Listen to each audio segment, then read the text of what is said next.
So DoorDash announced a new hourly pay option, but workers say there's a catch, not so fast. If the workers say that, right, you got to listen, because obviously something has appeared on their radar that doesn't make sense. And it's not always the way the company or the CEO presents it to the media. Doesn't mean that that is the way it is. Listen to your driver, listen to your delivery driver, get their input as well. Here we go. Message, and it's now rolling out a new hourly pay option. But as NPR's Derek Kerr reports, it is not that simple. Delivery worker Joshua Wood says it isn't always easy to get people food. He's based in New York City and sometimes has to bike long distances. There can be mistakes with restaurants' orders. And then there's the weather. It could be a blizzard, it could be a thunderstorm, it could be hazardous smoke. Very true. We're expected to get the food in the same amount of time as we would otherwise. And he says DoorDash workers never really know how much money they'll make on a given day. The app feels like a little bit of a game. They will assign you orders. Some of them are good, some of them are bad. DoorDash pays its workers per delivery, and that amount changes constantly. Because the app uses an algorithm to calculate that pay, workers say it's impossible to decipher. Sometimes they get $8 for a 30-minute delivery, and sometimes it's only $3. You could be busting your chops off and still make less than the minimum wage. DoorDash announced last week that workers can now be paid an hourly rate. The company says it gives workers a better idea of how much they'll make.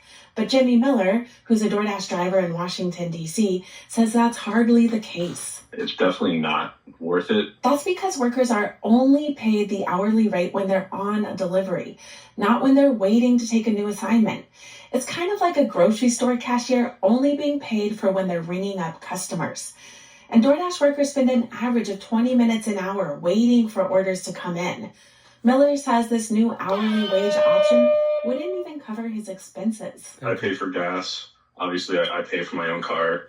If I were to have an accident, I'm pretty sure that would come out of my own pocket, my own insurance. 100%, so my friend. It's really not enough. DoorDash declined to explain this new pay scheme to NPR We don't know. and instead emailed a blog post about it. The company says couriers can toggle between the different pay options. Come on, Tony. DoorDash started testing the system in several cities last year. A scroll through Reddit and Twitter threads for delivery workers includes comments like it's pointless and a trap. My initial take was an eye roll. Katie Wells studies gig work at Georgetown University. Her research found most delivery apps don't compensate workers for wait time. It's not just like you get paid for showing up. It's you get paid when you're doing the work that we specify. And so that old adage of equal pay for equal work goes out the window. Because the pay is unpredictable, DoorDash workers rely on tips. They can see in the app how much a customer will tip on an order and tend to cherry pick those offers. Cherry If picking, workers baby. opt for the new pay system, they can no longer see that tip amount. Law professor Vina Duval says this creates more uncertainty for workers. All of this leads to not just precarious working conditions and long hours, but really unpredictable low wages. Some cities like Seattle and New York have recently passed laws that require app delivery companies like DoorDash to pay workers a guaranteed minimum wage. Joshua Wood helped organize workers for New York's campaign. This is the type of change that will actually benefit the workers when it's an hourly pay rate. Wood says he hopes other cities will follow suit because what workers really want is a sustainable wage that they can predict. Dara Kerr, NPR News. Tara, thank you so much for supporting us gig workers and putting this out there. Tony, why are you so silent? Why haven't we heard from you, Tony?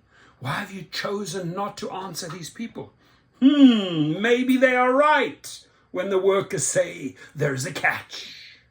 Your comments, please. Especially I want DoorDash drivers to chime in on this. Have a good one. Stay safe out there, my friends.